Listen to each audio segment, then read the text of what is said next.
Bom dia, bom dia. Bom dia, pessoal. Bom dia, prof. Bom dia.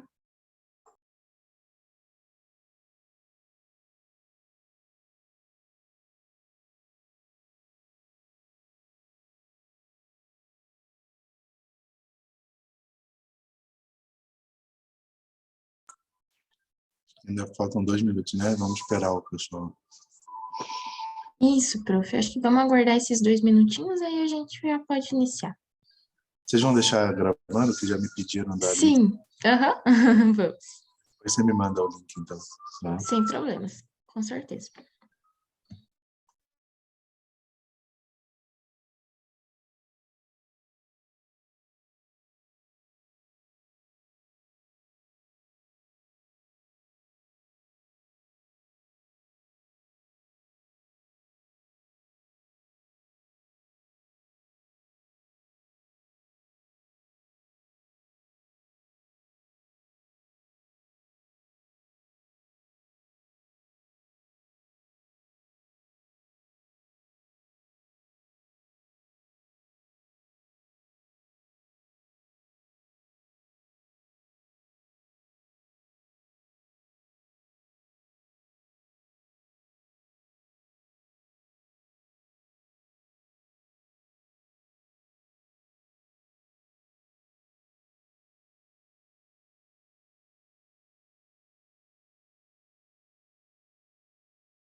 Bom dia de novo, pessoal, para quem entrou agora. Eu acho que a gente já pode ir dando início para não atrasar muito as nossas atividades do final de semana. E então eu agradeço a presença de todos novamente, especialmente do Dr. Carlos Frederico, que está aqui conosco nesse sábado. Muito obrigada, professor. Eu vou ler um breve currículo do Dr. Carlos Frederico e em seguida eu passo a palavra para o doutor. Então, o Dr. Carlos Frederico é neurocirurgião da Policlínica de Pato Branco, docente do curso de Medicina da Unidep Unioeste, mestre pela PUC Rio Grande do Sul e doutorando pela Faculdade de Medicina da Universidade do Porto, Portugal. Seja bem-vindo, doutor, e a palavra está com o senhor. Muito obrigada. Bom dia, Ana. Obrigado inicialmente pelo convite. Dar aula é sempre um prazer. Então, eu fico mais feliz quando você me chama pelo título de professor, até porque o doutor, como você mesmo falou, doutorando ainda, né? Não defendi. Eu espero um dia defender aí, tudo bem, né? Mas mesmo assim a gente está entre colegas, então, por favor, não precisa de tanta formalidade. Senhor, professor, pela minha idade, tudo bem, né? Mas doutor não tem tanta necessidade. Então, assim, não precisa agradecer, e eu sempre brinco que se não adianta ler o currículo, porque se a aula for uma porcaria, o currículo também não vai fazer diferença nenhuma. Eu fico muito feliz de estar aqui sábado de manhã, mais ainda que a gente vai começar no horário, porque realmente as atividades do fim de semana são extremamente importantes, e eu espero que seja uma atividade de prazer e não de trabalho, né, para todos nós. A gente também merece ter um descanso. Então, eu vou partilhar aqui a minha tela com vocês. Deixa eu achar aqui onde eu coloquei a minha... Só que não apareceu aqui ainda, só um momentinho que eu já vou abrir aqui.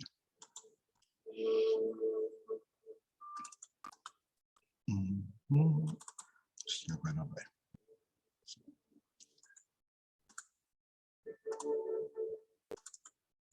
Partilhou com vocês? Vou botar em tela cheia. Sim, prof, tá dando Tudo para bem? ver certinho. Ótimo. Uhum. Então, assim, vou dizer que é sempre um prazer falar sobre aquilo que a gente gosta, né? Embora quando me pediram para falar um pouco de um curso de mais de farmaco, me deu um pouco de susto, porque eu tenho que confessar para vocês que faz quase 25 anos que eu não estudo farmaco especificamente, até porque eu tinha um trauma com farmaco na faculdade, talvez fosse a disciplina mais difícil do curso, mas éramos 100 alunos por ano e a gente aprovava diretamente uns 10, assim. Era bem complexo. E, infelizmente, era uma coisa extremamente importante. Às vezes a gente fica traumatizado com umas coisas que depois a gente usa muito, né? Então, para eu me enganar, normalmente, quando eu vou estudar alguma coisa de farmacologia de uma droga, eu digo que eu estou estudando a parte clínica e aí eu aproveito e estudo a droga para não despertar gatilhos da farmacologia que eu tive na faculdade. Mas isso é inevitável. Assim, como eu não sou farmacologista, a gente acaba de uma maneira ou outra, tentando trazer sempre para a parte clínica, né? A gente tentando fazer uma correlação clínica, e eu não acho que isso é ruim, eu acho, inclusive, que se no começo do curso já a gente fizesse muito disso, né, tentando transpor uma anatomia para correlação clínica, uma farmacologia com correlação clínica, uma fisiologia com correlação clínica, acho que as coisas seriam bem mais simples, e talvez, não digo simples, porque eu não sei se há alguma coisa simples em medicina, mas eu digo... Tá com problema no seu áudio, mano? Eu não sei se... Acho que nos outros está funcionando. Talvez seja o seu mesmo, né? Eu vi aqui no chat. Ah, essa é outra coisa que eu esqueci de falar. Pode interromper, tá? Eu fico bem tranquilo com isso. Não me incomoda, não. Sempre olho. Eu acho que, como eu estava dizendo, tranquilo em relação à medicina, eu acho que nada é simples, né? A gente lida com a vida de outra pessoa, isso não é simples. Mas eu acho que talvez ficasse um pouco mais atrativo se a gente tivesse essa correlação das matérias básicas com a clínica. Então, vocês vão ver que eu vou ser um pouco puxando a sardinha para o lado da clínica também. A gente vai falar de anticonvulsivos, eu prefiro falar de drogas antiepiléticas. Tá? Por quê? Porque a epilepsia, embora a convulsão seja uma das manifestações mais comuns da epilepsia, ela não é a única manifestação da epilepsia. A epilepsia é uma síndrome. Em sendo uma síndrome, existem outros sintomas. Então, as drogas, elas combatem não só a convulsão, mas algumas têm efeito sobre outros sintomas da síndrome, como são estabilizadores do humor, estabilizadores de membrana neuronal, etc. Então, eu prefiro falar sobre as DAIs, né, as drogas antiepiléticas. E para a gente entender direitinho, não só do ponto de vista clínico, mas puxando hoje também um pouquinho para o lado da farmácia, a gente vai precisar entender a neurobiologia para entender como essas drogas funcionam, o que é uma epilepsia, né? As principais propriedades das principais drogas antiepiléticas, e aí um pouquinho de terapêutica, né? Porque eu acho que quando a gente estuda farmaco, principalmente do ponto de vista médico, a gente está muito preocupado na aplicabilidade disso na nossa clínica e no nosso dia a dia. O que a gente vai fazer com isso? É muito legal você decorar meia-vida, você decorar todas essas outras questões, mas é importante a gente entender como é que nós vamos colocar no dia a dia. Não está passando o slide? Não, Mudou? prof. Não? Então, peraí, deixa eu Não. sair e partilhar novamente para ver se dessa vez aparece. Mudou agora? Sim, Agora foi. é sim. Foi? Não sei o que está acontecendo, isso antigamente não acontecia, agora tem, com frequência tem que voltar e entrar novamente. Bom, eu não vou ficar me atendo profundamente à fisiologia, mas eu acho que tem gente de vários períodos, então é sempre bom a gente fazer uma pequena revisão. Tem gente que está bem no começo, né? Tem gente que já está um pouco mais adiantado. Eu acho que é bom a gente nivelar. Então, para entender a neurobiologia, a gente sempre conversa um pouquinho sobre as estruturas que formam as redes do nosso sistema nervoso central. Existem muitas outras, mas basicamente o que a gente tem é a célula nervosa, que é o nosso neurônio, né, as células da glia, e aí a gente envolve os astrócitos, envolve os oligodendrogliócitos, envolve a micróglia, que é uma questão imunológica do sistema nervoso central.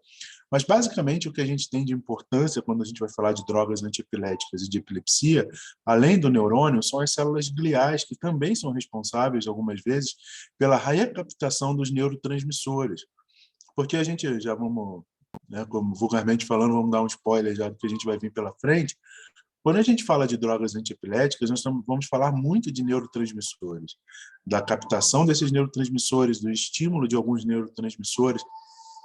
E embora saibamos que existam vários neurotransmissores, do ponto de vista da epilepsia e das drogas antiepiléticas, basicamente a gente trabalha com dois grandes sistemas, que são os sistemas glutamatérgico e o sistema GABAérgico.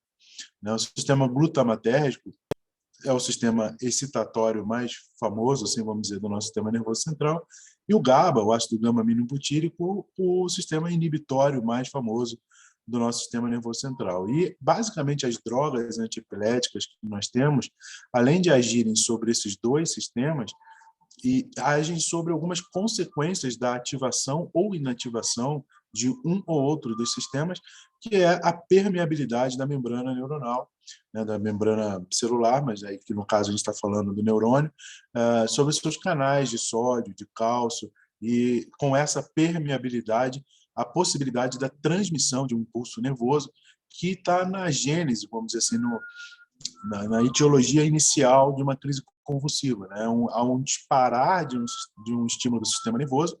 Esses sistemas, por uma excitabilidade aumentada do sistema glutamatérgico ou por uma diminuição do efeito GABAérgico, ele não consegue frear, vamos ser bem rasteiros assim, nem a gênese nem a disseminação desse impulso.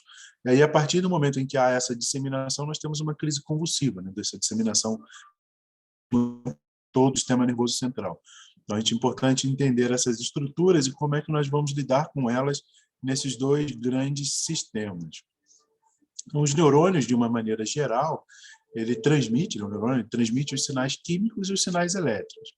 A glia, né, principalmente os astrócitos, eles funcionam como suporte do sistema nervoso, dos neurônios, porém, eles também funcionam como captação de neurotransmissores e modulação de resposta inflamatória. E a micróglia tem uma questão de imunidade do sistema nervoso central, que aqui a gente não vai abordar tanto assim. A grande complexidade disso tudo, desses sistemas, né, a gente tenta fazer com que esses sistemas sejam um tanto quanto simplificados, e isso é uma tendência cartesiana bem normal, né, da nossa maneira de raciocinar. A gente tenta dividir em partes para simplificar. O problema é que no sistema nervoso central, especificamente, essa divisão em pequenas partes, nem sempre o somatório de todas elas vai fazer com que você consiga entender o total, né? A gente tem essa tendência de dividir o nosso aprendizado em partes mais simples e aí depois você soma todas essas partes simples para tentar entender o global. No sistema nervoso, a soma das partes nunca, na grande maioria das vezes, é igual ao todo, né? O todo normalmente ultrapassa essa soma das partes. Isso, racionalmente falando, pode parecer uma coisa incongruente, porque só diz, tá, mas se eu somo as partes, vai ser sempre o todo. É que na questão do sistema nervoso central, nós temos vários inputs, né? Vários estímulos de entrada e o estímulo de saída. O problema é o que existe entre esse estímulo de entrada e o estímulo de saída, onde está o eferente, né? O aferente, que é o estímulo que traz a informação, e o eferente, que leva a resposta dessa informação. Entre esse aferente e esse eferente, nós temos uma camada oculta, vamos dizer assim, que são as sinapses que envolvem esse sistema nervoso. E essas sinapses, elas jamais são iguais em um ser humano e no outro. Isso depende de uma série de estímulos que vêm da sua infância, da sua formação neuronal, da sua capacidade de mielinização do seu cérebro, dos estímulos que você teve na infância. Então, é muito complexo tentar reduzir, que é o que eu vou fazer aqui, então já é um pedido de desculpa antecipado, tentar reduzir o nosso funcionamento cerebral a dois sistemas apenas, né? Falar de permeabilidade de membrana, GABAérgico e glutamatérgico. Mas se já são complexos de tentar entender quando a gente trata desses dois sistemas, imagina a gente tentar entender uma rede organizada aleatoriamente, sem que a gente tenha um controle disso, né? Essa descoberta dessas sinapses, que muitas vezes são até inconscientes, como quem gosta de estudar neuroética, a filosofia, sabe que isso é uma das grandes feridas narcísicas, né? O ser humano sempre achou que ele era um animal racional, né? Que a gente tomava as nossas decisões baseadas única e exclusivamente na nossa racionalidade. E hoje em dia a gente sabe, desde Freud, que não é assim, né? O inconsciente e essas camadas ocultas muitas vezes agem para além do que a gente pode ter controle. Então a gente tenta racionalizar os nossos conceitos, mas muitas coisas ficam às escuras. mesmo para quem estuda a área, mesmo para quem se aprofunda. Então, há muitas e muitas perguntas sobre epilepsia, sobre drogas antiepiléticas, que a gente não tem respostas, né? Como exatamente funciona, o que é exatamente que desencadeia a crise. Voltaire, quem todos conhecem, é um filósofo francês, ele tem uma frase que eu acho genial, que ele diz que médicos são pessoas que cuidam de doenças sobre as quais eles conhecem pouco, né? Com medicações sobre as quais eles conhecem menos ainda, e que acometem seres humanos sobre os quais eles desconhecem absolutamente tudo, né? Então, acho que é um pouco pessimista para a nossa profissão, mas eu entendo, porque realmente há muito que a gente precisa descobrir. Então, se algumas lacunas ficam, mesmo depois que a gente tem uma conversa como essa, as lacunas às vezes ficam para mim também, né? A gente estuda, sempre tem alguma coisa nova para aprender e para tentar entender a complexidade que é esse funcionamento do nosso cérebro. E se tem uma coisa que eu acho bonita é que a gente usa um órgão para tentar estudar a ele mesmo, né? Você usa o seu cérebro para tentar entender como ele funciona. Isso é uma coisa fantástica, né? Isso daria para a gente fazer um tratado sobre isso. Mas, basicamente, o que esse órgão fantástico ele funciona é com uma transmissão de um impulso. A gente normalmente tem um impulso elétrico que viaja no axônio, né, no neurônio, e aí quando chega na próxima sinapse, na junção axonal, você tem a formação de pequenos neurotransmissores, as vesículas sinápticas, que com esse estímulo elétrico, essas vesículas são estimuladas a se abrirem nas fendas sinápticas, liberarem os neurotransmissores, que são captados pelos receptores, e aí você faz o estímulo pós-sináptico, que é a transformação de um estímulo, nada mais é do que a transformação de um estímulo elétrico num estímulo químico e depois num estímulo elétrico novamente, para que você tenha a aferência, que leva o estímulo, você tenha a decodificação do estímulo e você tenha a eferência para que haja a resposta que a gente deseja, ou desejo é uma palavra forte, porque às vezes a gente não tem controle sobre essa resposta, né? Mas a resposta que virá aquele estímulo. Basicamente é assim que funciona o nosso sistema nervoso central, e é nessas estruturas aqui, das fendas sinápticas, da transmissão desses impulsos elétricos, que estarão as possíveis causas e fatores etiológicos para a nossa epilepsia e aonde as nossas drogas antiepiléticas irão agir do ponto de vista fisiofarmacológico, vamos dizer assim. Então, o que acontece? Normalmente você tem a captação dos precursores pelos transportadores, você tem aqui os precursores dos neurotransmissores, as vesículas os captam, e aí, através de ação enzimática, transformam-se efetivamente nos neurotransmissores, é a síntese dos neurotransmissores, e aí essas vesículas captam esses neurotransmissores, eles podem se degradar dentro das vesículas, caso não haja um estímulo para que eles sejam liberados na fenda sináptica, mas se há um sinal elétrico que promove um estímulo para que eles sejam liberados na fenda sináptica, essa liberação vai promover nessa fenda uma despolarização, e essa despolarização vai, em sua grande maioria das vezes, eu estou falando aqui especificamente de neuronal, tá? Não estou falando de despolarização de membrana da célula renal, estou falando aqui do neurônio, tá? Então, vai, na grande maioria das vezes, promover aberturas de canais iônicos, canais dependentes de cálcio, mas também canais dependentes de sódio, ou podem promover a ligação com os receptores pós-sinápticos, ou as duas coisas juntas. Tá? A liberação do neurotransmissor tanto despolariza a membrana quanto se liga ao receptor pós-sináptico. E aí, uma vez ligado ao receptor pós-sináptico, ocorre essa captação, e aí pode ser inativado ou degradado, mas pode haver uma recaptação pré-sináptica, ou pode haver uma captação pelas células da glia, ou com a ligação dos receptores pós-sinápticos, fazer a nossa eferência. Né?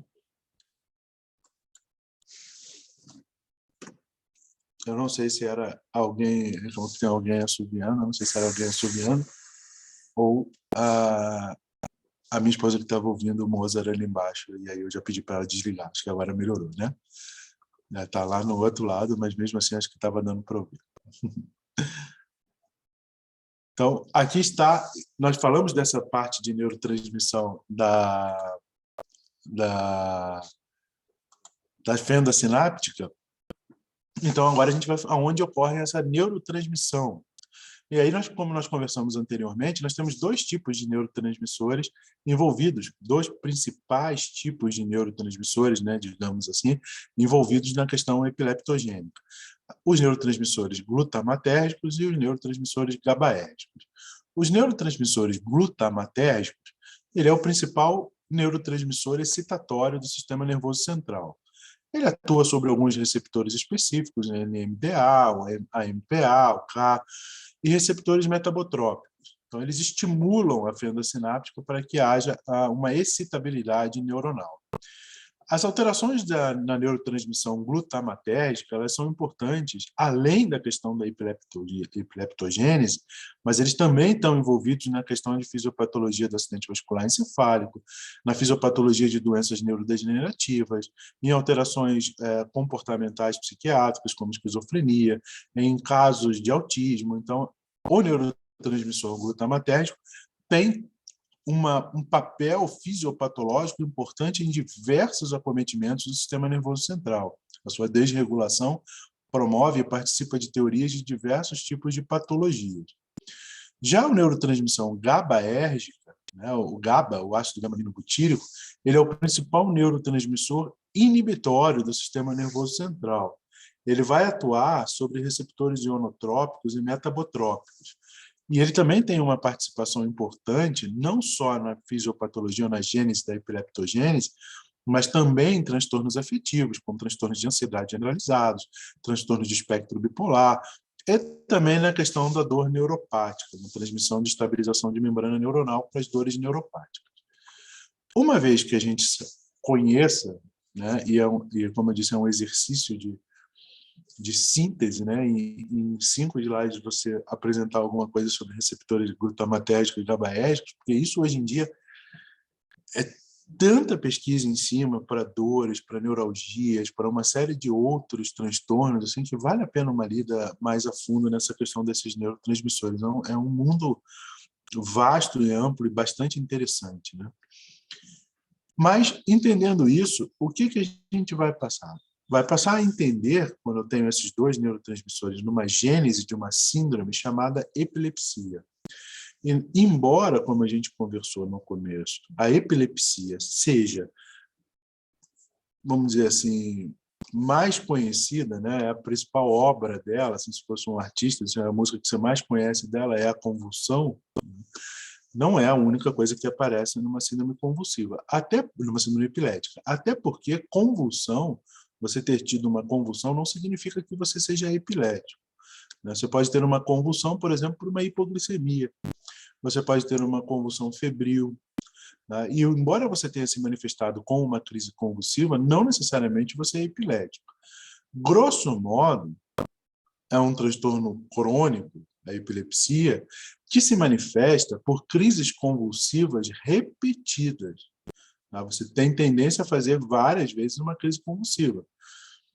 E, normalmente, a epilepsia mesmo, você classifica, né? A gente vai ver depois, às vezes tem gente que classifica em primária e secundária, ou seja, secundária é quando você tem uma causa para isso, né? Primária é quando você não descobre uma causa, obviamente a causa existe, então a gente chama de criptorquídica, né? Uma causa que é impossível descobrir qual é o fator etiológico. Mas se eu tiver hipoglicemia várias vezes, eu não vou fazer uma crise convulsiva várias vezes, aí eu sou epilético? Não, você tem que parar de fazer hipoglicemia. A epilepsia, na maioria das vezes, se manifesta com o fato de que, embora você tenha tirado o fator etiológico, quando você consegue, por exemplo, eu tenho um tumor cerebral, ele me fez ter crise convulsiva. Eu operei e retirei esse tumor, mas eu continuo fazendo crise convulsiva. Provavelmente ele me provocou uma lesão cerebral definitiva, na qual eu vou me manifestar com crises convulsivas de repetição. Aí eu passo a ser chamado epilético. Mas se eu fizer várias hipoglicemias, não pode fazer uma lesão cerebral e eu passar a ter crise de repetição? Sim, aí você passa a ser epilético, que foi secundário a uma hipoglicemia várias vezes que acabou fazendo uma lesão. Então, a epilepsia ela é um transtorno crônico. As crises normalmente são bem súbitas, algumas têm aura, você consegue ter o aviso, ou iniciam-se parciais, o paciente consegue perceber que ele vai ter a crise, e elas são espontâneas, são associadas a uma descarga anormal, excessiva e transitória das células nervosas. Por isso que entender os dois neurotransmissores, um que excita essas células, ou seja, promove com que essa descarga possa ocorrer mais frequentemente, e o outro que inibe, ou seja, que segura essas descargas, basicamente eles estão no âmago das terapias que a gente tem para usar, né? Tentar estimular o GABA para que o paciente tenha menos transmissão neuronal, e tentar diminuir o efeito do glutamato para que o paciente também não tenha uma excitação tão grande no sistema nervoso central. O sítio onde acontece a primeira descarga e a extensão dessas descargas, eles vão determinar os sintomas determinantes, né? Mas, assim, na maioria das vezes, quando há disseminação pelo cérebro, o paciente vai acabar fazendo uma crise generalizada. Mas quando há uma aura, normalmente você consegue até ter uma ideia de onde está começando a crise, né? Então, se o paciente tem uma aura visual, provavelmente você tem uma crise que se inicia no lobo occipital. Se o paciente tem uma aura motora, um sintoma motor antes, né, uma crise parcial que se inicia pela parte motora, você imagina que seja no córtex motor que isso está acontecendo, e aí, dependendo da região do cérebro, os sintomas são variados. A epilepsia pode ter, na crise convulsiva, desde uma perda de consciência por poucos segundos, como a crise de ausência, até crises generalizadas prolongadas, status de mal epilético, etc. Não é o nosso objetivo dar uma aula sobre epilepsia, né? Então, a gente vai só para vocês entenderem onde a gente está se situando. Existem causas prováveis para isso, né? Na verdade, prováveis é força de expressão, são causas conhecidas, né? Como infarto cerebral, tumores, infecções, traumas, doenças degenerativas, todas essas síndromes e etiologias levam o paciente a poder se manifestar com crises convulsivas de repetição. Então, às vezes, além do paciente ter um acidente vascular encefálico, um infarto cerebral, além do infarto, ele tem epilepsia como sequela. E existem as crises criptorquídicas, que são aquelas com as quais a gente não descobre um fator etiológico, que é as mais comuns, né? São as mais comuns se você pega em crianças, por exemplo, às vezes tem um histórico genético, tem um histórico na família, mas você não consegue exatamente descobrir um padrão, descobrindo uma causa pela qual aquela criança está desenvolvendo a crise convulsiva.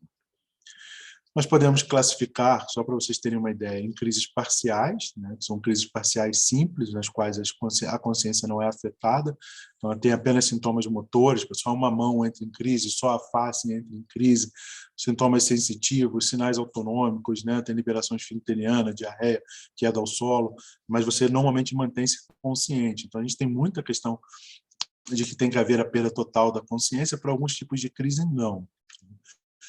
As crises parciais simples, né, e as crises parciais complexas são aquelas que têm um comprometimento da consciência. No início é simples e posteriormente você compromete a consciência do paciente. Ou você pode ter uma crise que se iniciou por um lado do corpo e já imediatamente você tem alteração de consciência. Parciais que evoluem para generalizada, depois você começa por um braço, uma crise chamada Bravais jacksoniana, você começa por um braço, por exemplo, depois você compromete a consciência e depois você faz uma crise tônico-clônica generalizada. E as crises generalizadas, que são as mais comuns, que são as crises de ausência, mioclônicas, só tônicas, tônico-clônicas, atônicas, combinados dessas. Então, é um universo de avaliação e é algo muito interessante para a gente estudar. Não é o nosso foco aqui, mas é só para vocês terem uma ideia. E aí, tudo isso para a gente se situar e começar a falar um pouquinho sobre os mecanismos de ação das drogas antiepiléticas, ou seja, caiu um pouquinho na farmacologia mesmo. O que a maior parte das drogas antiepiléticas ocasionam? Eu acho extremamente importante, gente, assim, embora eu não vá colocar aqui, porque eu acho que essa questão de decorar é sempre uma coisa muito chata, e hoje em dia com a internet é muito fácil de você conseguir ver isso, né? Antigamente você tinha que andar até a biblioteca, pegar um livro desse tamanho para poder ler, então a gente acabava decorando para não ter esse trabalho, porque o ser humano sempre quer a facilidade, mas hoje em dia você olha no seu celular. Então, assim, meia-vida, farmacodinâmica, absorção, isso você olha no celular e olha.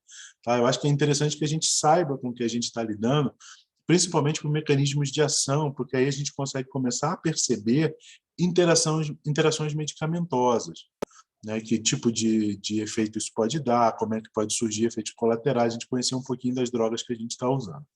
Então, eu vou falar especificamente de um mecanismo de ação de uma farmacologia voltada para a clínica. Tá?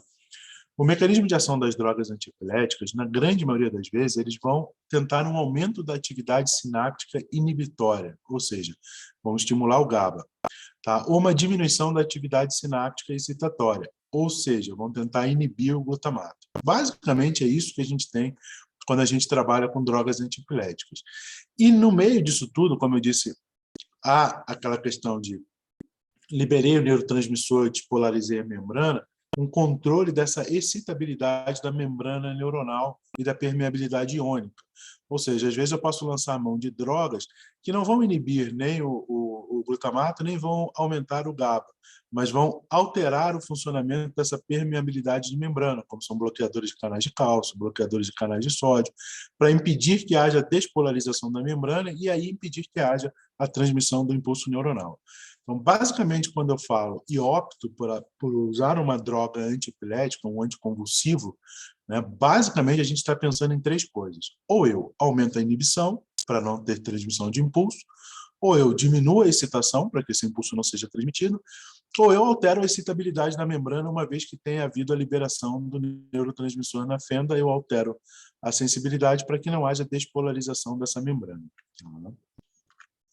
Então, quais são as propriedades das principais drogas antiepiléticas, né? Então, o objetivo de inibir essa despolarização neuronal anômala, em vez de corrigir a causa do fenômeno. Isso é uma coisa que tem que estar muito clara entre você e o seu paciente. O uso de uma droga antiepilética não é um tratamento para curar a causa da doença. Isso é mais fácil do paciente entender do que a maioria das vezes a gente imagina, porque todo mundo tem uma noção de que, por exemplo, se você toma uma medicação para diabetes, você não está curando o diabetes, você está controlando os sintomas. Se você toma uma medicação para hipertensão arterial sistêmica, você não está curando a hipertensão arterial, você está controlando os sintomas da hipertensão arterial sistêmica. Né? Com exceção de doenças infecciosas, bacterianas, na maioria das vezes, você não trata a causa da doença, né? Que você vai lá e mata a bactéria, ou fungo, ou o que quer que seja, e resolve o problema. Você está aqui controlando os sintomas. Esse é o objetivo do uso da droga antiepilética. Para que o paciente entenda que, muitas vezes, se ele tiver controlado, isso acontece com muita frequência. Eu tomo uma medicação, você escolheu certinho a medicação, funcionou. Aí ele está usando uns 2 anos, nunca mais teve crise. Ele fala, estou curado, né? Eu vou parar de tomar um remédio, não tenho mais. Então, se você, desde o princípio, deixa claro para ele que a ação da medicação, você pode até explicar o que são sistemas GABAérgicos, glutamatérgicos e despolarização de membrana, se ele quiser aprender isso. Mas você deixe claro que o objetivo da medicação é, vamos dizer assim, intervir no meio da doença, não na causa dela, e no meio, impedindo que a causa consiga se espalhar. Por isso, ele não deve nunca suspender a droga sem orientação médica. Tá? E essas drogas antiepiléticas, farmacologicamente falando, elas têm três principais, né? Desculpe se eu errado ali, três tipos principais de mecanismos de ação.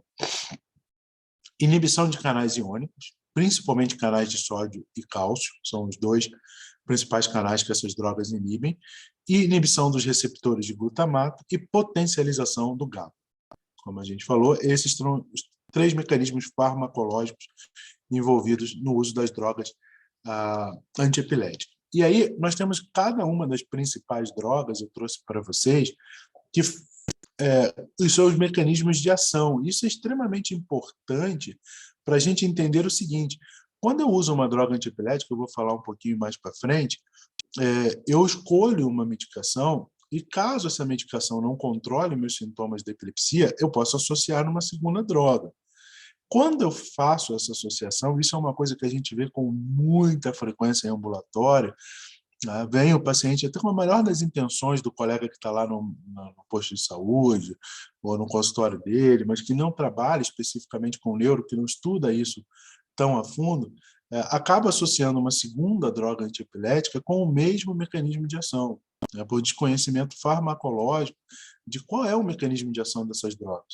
Se você associa duas drogas com o mesmo mecanismo de ação, você não tem potencialização dela.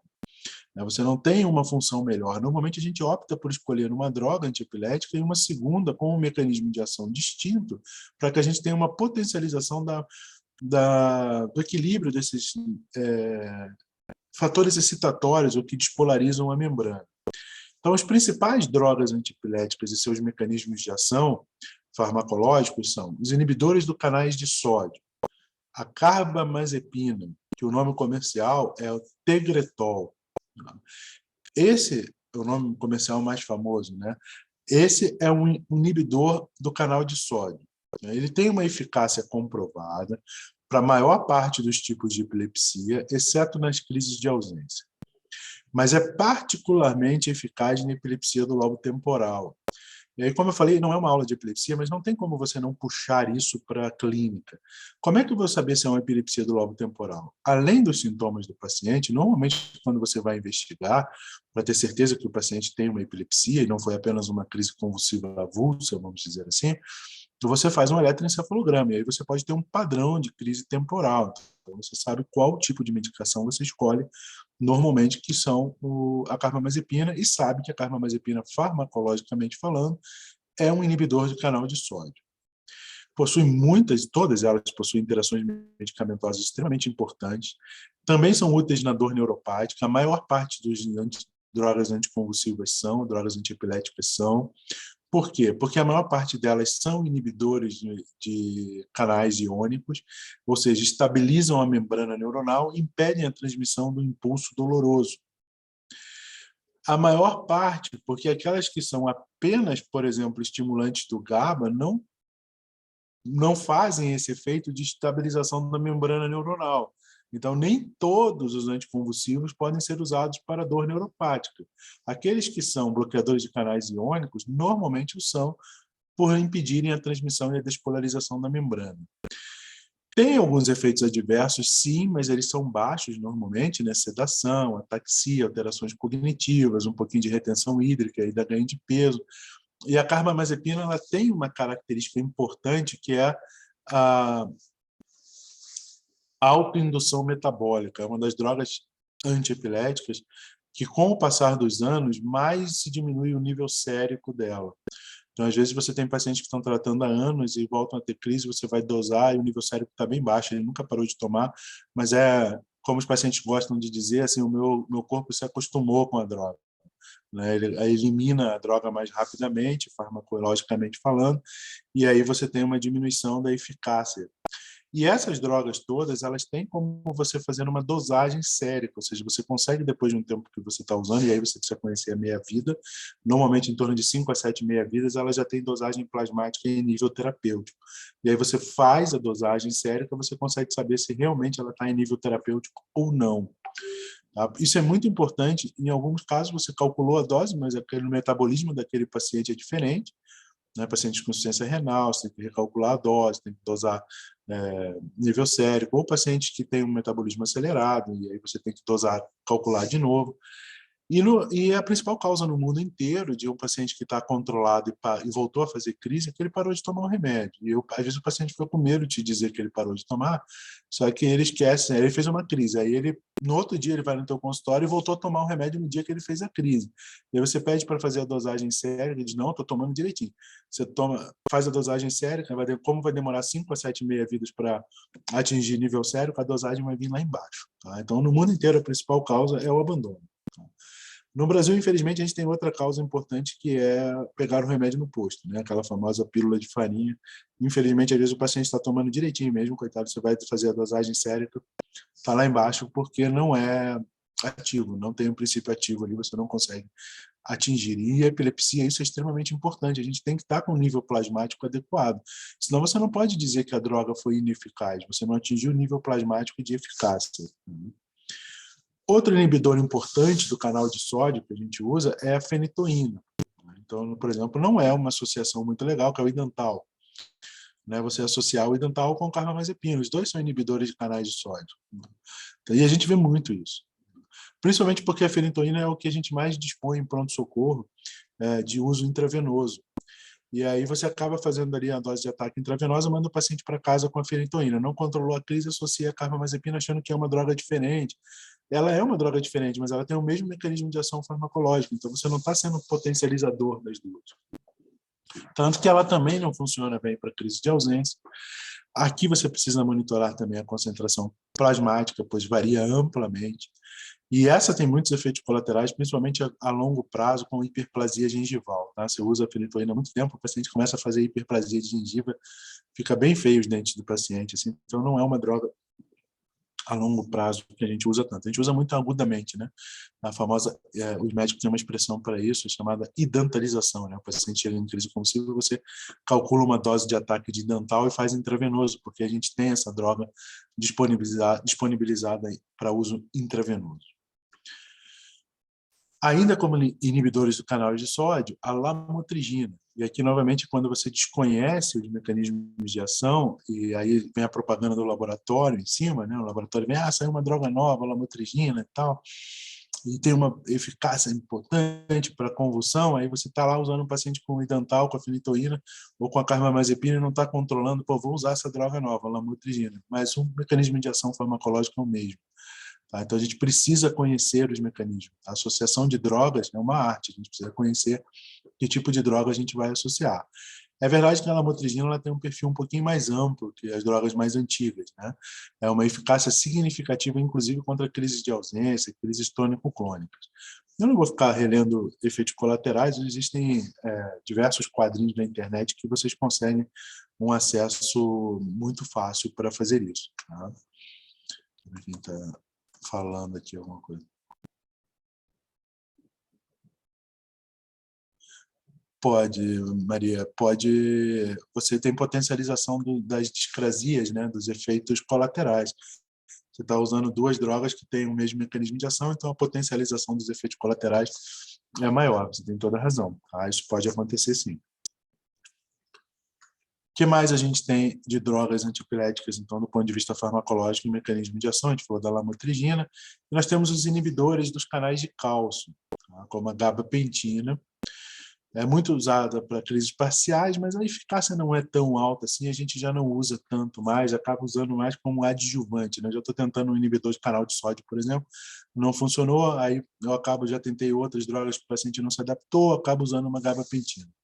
Ela é relativamente segura, tem baixos efeitos colaterais, com exceção de sonolência, muitos pacientes reclamam de sonolência com essa droga.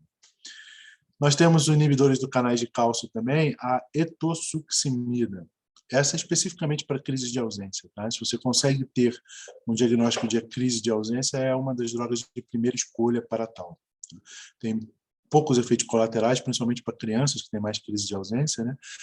Mas pode dar um pouquinho de náusea, anorexia, o que para a mãe é quase o fim do mundo. Né? A criança pode estar tendo a discrasia sanguínea que se quiser, com um anticonvulsivo, se ela estiver comendo, a mãe está feliz. Né? O problema é quando ela para de comer, aí a mãe, essa droga não dá para usar de jeito nenhum. Vó, então, é uma desgraça. Né? Se o neto parou de comer, você pode esquecer. Às vezes o menino está até gordinho, assim, vale a pena diminuir um pouquinho a alimentação, mas parou de comer é sinal de gravidade. Então, tem que tomar cuidado com esse efeito colateral. Nós temos o famoso inibidor de canal de cálcio, talvez o mais famoso que a gente usa no dia a dia como droga antipilética é o ácido valproico e o valproato de sódio. Né? Embora chame-se valproato de sódio, ele é inibidor de canal de cálcio. Tá? Basicamente, quando eu aprendi, a gente tinha... Agora tem muitas outras drogas, né? Mas naquela época tinha um ditado famoso que é assim, se você não sabe qual é o padrão de crise e se você não descobriu um eletroencefalograma, se você usar o valproato, o ácido valproico, dificilmente você vai estar longe de acertar. Porque se ele não é a primeira escolha, ele é a segunda escolha para quase todas as crises. Ele tem uma potência boa de controle. Tá? Por que ele tem uma potência boa de controle? Porque basicamente a gente acredita que seja inibidor de canal de cálcio, mas já tem muitas suspeitas de que ele tem muitos outros mecanismos de ação, e inclusive uma inibição já comprovada fraca da GABA transaminase, ou seja, ele impede a enzima que degrada o GABA, então ele aumenta a oferta do ácido gama-aminobutírico, que é o inibidor da estabilidade da membrana e da fenda sináptica, então ele também diminuiria a crise convulsiva dessa forma. Tá? Tem uma série de efeitos colaterais que para mulheres principalmente são bastante desagradáveis, como a queda de cabelo, por exemplo, alterações hormonais, é teratogênico, então tem que tomar muito cuidado quando usa em pacientes do sexo feminino em idade fértil. Né? Todas as drogas são teratogênicas, algumas mais, outras menos. O ácido valproico comprovadamente é uma das mais teratogênicas. Nós temos os inibidores, então, de receptores do glutamato, né? Então, ou seja, eu vou voltando lá na nossa farmacologia inicial. O glutamato é excitatório. Se eu tenho um inibidor do receptor, eu impeço a ação do glutamato na fenda sináptica. Essa droga, no Brasil, não é uma droga muito utilizada, que é o felbamato. Né? Ela tem um aspecto mais amplo. Ela também interage com receptores NMDA. Ela tem alguns efeitos colaterais, principalmente de irritabilidade, de insônia, pode dar anemia plásica, né? Saiu errado escrito ali, desculpa. E ela é usada mais hoje em dia em epilepsia, síndromes epiléticas intratáveis, como síndrome de Lennox-Gastaut e várias outras síndromes epiléticas que envolvem degeneração do sistema nervoso central, pacientes com transtornos genéticos, quadros graves. Então, para uma droga que a gente reserva mais para quadros mais difíceis de manejo. Nós temos um outro inibidor receptor do glutamato que está muito em moda, né, muito famoso, que é o topiramato, porque não é usado apenas para tratar epilepsia, é usado também muito para tratar crises migranosas, é usado para tratar distúrbios de espectro bipolar, porque a gente conversou lá no começo que o glutamato está envolvido em todas as gêneses dessas síndromes neurológicas e psiquiátricas. Ele, obviamente, hoje cada vez mais se demonstra não apenas como inibidor de receptor do glutamato, mas com outros mecanismos de ação, como o bloqueio de canal de sódio, ele potencializa o efeito do GABA. Então, ele tem um mecanismo bem amplo, por isso que é uma droga que tem sido bem usada ultimamente. Tem uma efetividade que não é muito maior do que as outras, mas a gente usa muito para terapêutica em casos refratários, em pacientes que não, nas drogas de primeira linha não funcionaram, você tenta entrar com o topiramato adjuvante ou imunoterapia. Sempre tenta monoterapia. Às vezes, quando não consegue, você acaba deixando em doses adjuvantes. E temos as drogas que aumentam a ação do GABA. Né? Os mais famosos são os benzodiazepínicos, clonazepam, lorazepam. Não, mas ninguém trata a epilepsia com isso. Não trata cronicamente, mas às vezes em dose aguda você trata. Né? Quando chega no pronto-socorro em crise convulsiva, o que você faz? Diazepam intravenoso. Por quê? Porque você potencializa muito o efeito do GABA, você impede a excitabilidade e a transmissão de fenda sináptica.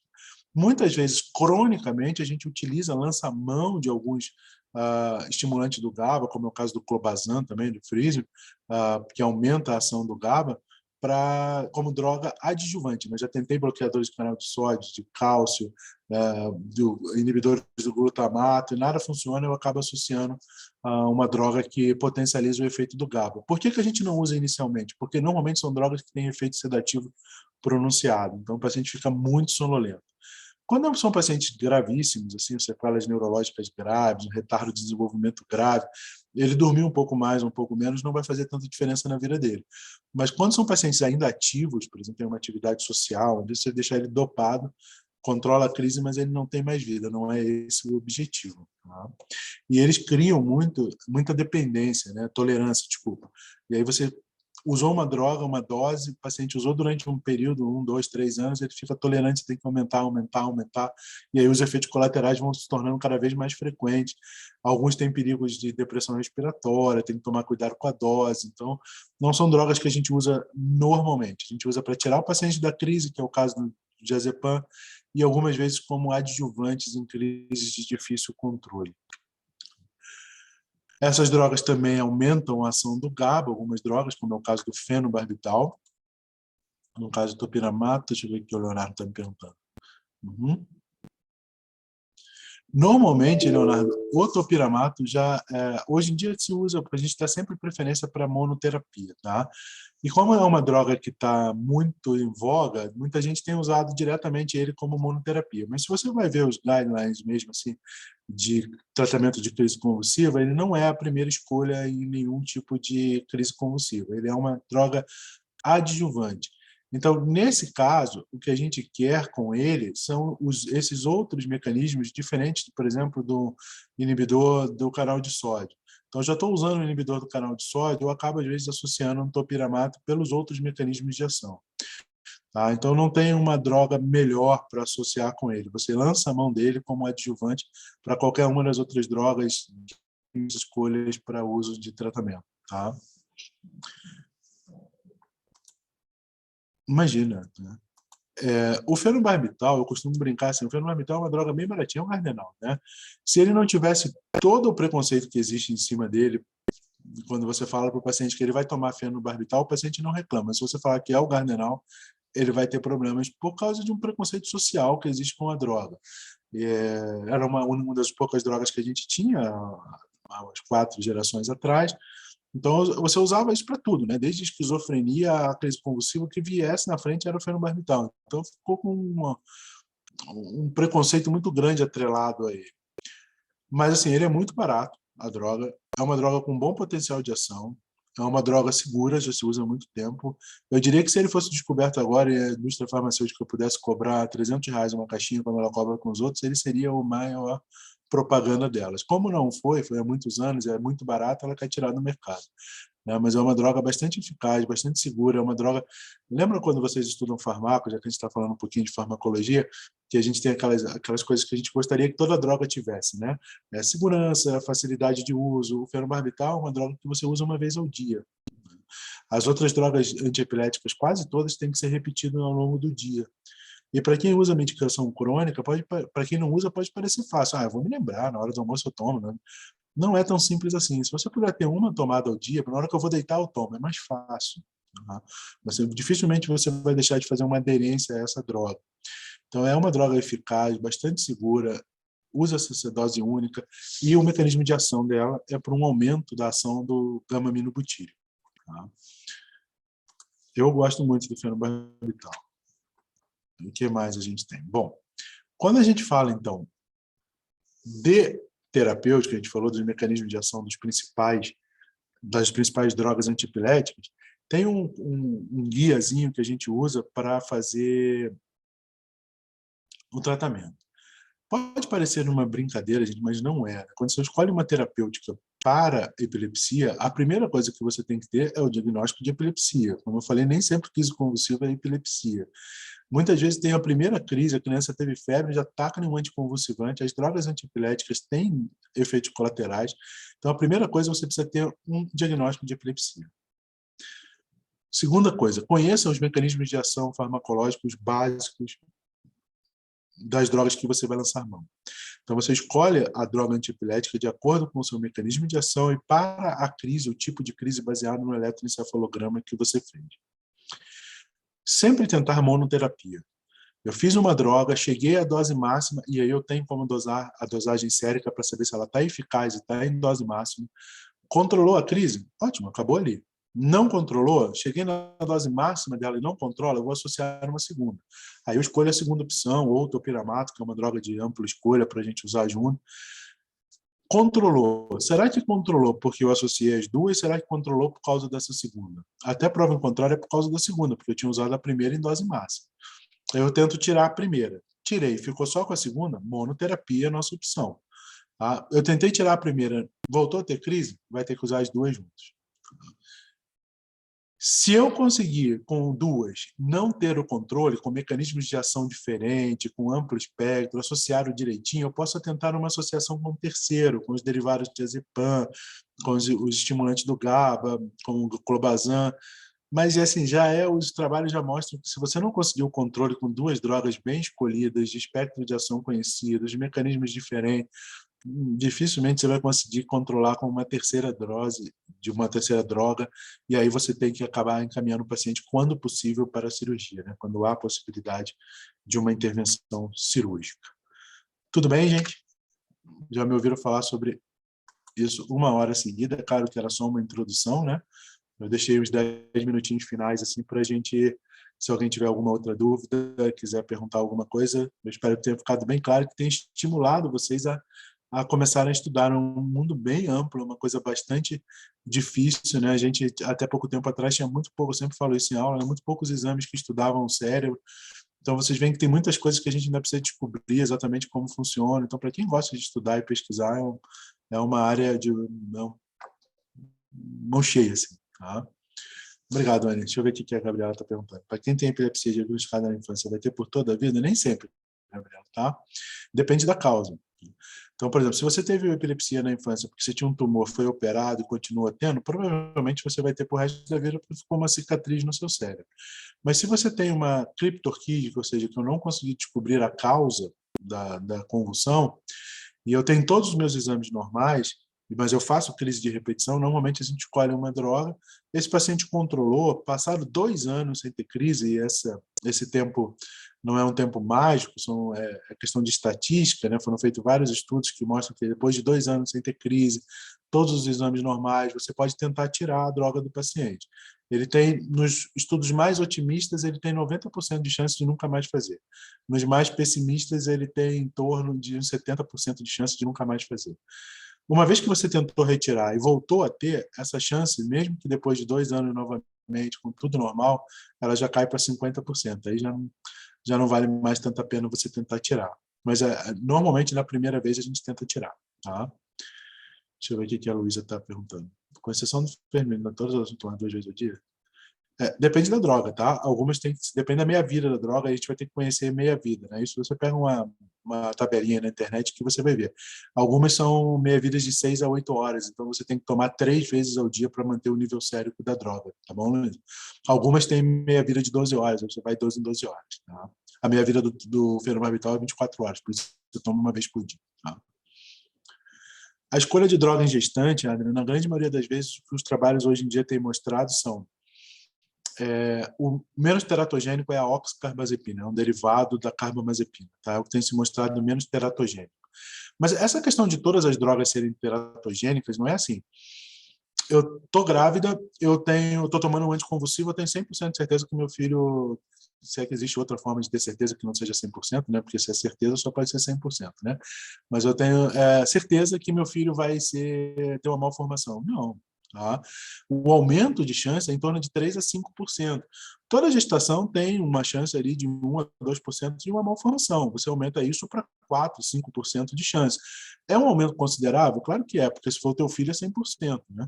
Então a gente sempre tenta evitar. Mas a escolha inicial é a oxcarbazepina, mas você tem que tomar cuidado com o seguinte: se você já está usando uma droga antiepilética e vai trocar por outra, você tem certeza que essa outra droga vai ser eficaz? Nem sempre. Tá? Tem que estar bem conversado com a paciente. E se a paciente opta por ficar sem e ela está grávida e tem uma crise convulsiva generalizada, provavelmente ela vai abortar. Não vai ter um problema muito grave, porque ela vai ter uma crise tônico-clônica. Se ela tem crise tônico-clônica, vai ter uma contração de toda a musculatura, inclusive do útero, e aí ela pode fazer uma expulsão do concepto ali mesmo na hora da crise. Então, tudo isso tem que ser levado em consideração. Hoje em dia, quando você tem pacientes epiléticos, normalmente você já encaminha ao ginecologista anteriormente para que ele possa fazer a reposição de ácido fólico, tentar ver todos os possíveis, evitar todas as possíveis teratogêneses, e aí você explica para o paciente com calma que existe um risco, não é tão aumentado assim, e ela vai ter que tomar a decisão se ela quer ou não correr esse risco. Tá? Deixa eu ver o que o Leonardo está perguntando. O paciente entra com crise convulsiva no pronto-socorro, qual o melhor medicamento para essa crise aguda? Benzodiazepínico? Se ele está em crise, está fazendo crise, benzodiazepínico. É o que vai tirar. O difícil é você conseguir pegar uma veia de um paciente com crise tônico-clônica generalizada, segurar ele, cuidado para não quebrar o braço, machucar, tudo isso. Mas se você consegue, benzodiazepínico intravenoso. Se ele já saiu da crise, mas tem uma grande chance de ter de novo, está sem tomar medicação, aí a fenitoína é a idantalização que a gente chama. Só que você vai ter que correr essa fenitoína em 30 minutos a 40 minutos para não dar uma flebite. Então, por isso que não é, em crise, a melhor medicação para você usar. Mas foi logo no pós-crise aí a fenitoína, porque o benzodiazepínico ceda muito o paciente. Né? Imagina, Luiz, um prazer. Deixa eu ver o que a Vanusa está perguntando aqui. Minha irmã tinha crise de ausência na infância, tomava topiramato e oxcarbazepina. Demorou muito para acertar o medicamento, mas 3 por dia antes de acertar. Uhum. É verdade. É difícil, às vezes, você achar uma droga, né? Gabriela, a primeira droga de escolha vai depender do tipo de crise. Tá? Então, por exemplo, se eu tenho uma crise epilética de lobo temporal, a primeira escolha é a carbamazepina. Se eu tenho uma crise de ausência, a primeira escolha é tosuximida ou ácido valproico. Se eu tenho uma crise generalizada, tônico-clônico, o ácido valproico pode ser a primeira escolha. Vai depender do padrão de crise, do padrão eletroencefalográfico. Tá? Existe uma tabela para isso, na Academia de Neurologia você consegue. Não precisa ficar decorando isso. Né?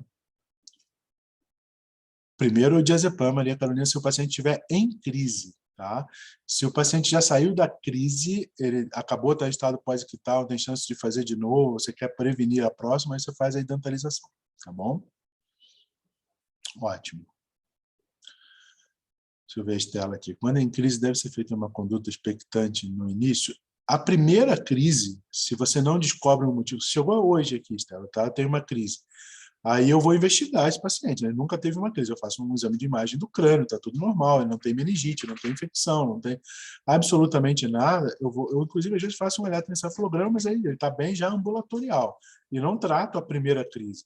Agora, se eu faço uma tomografia e tem um tumor, eu vou tratar a crise e o tumor, né? Porque provavelmente ele vai fazer de novo.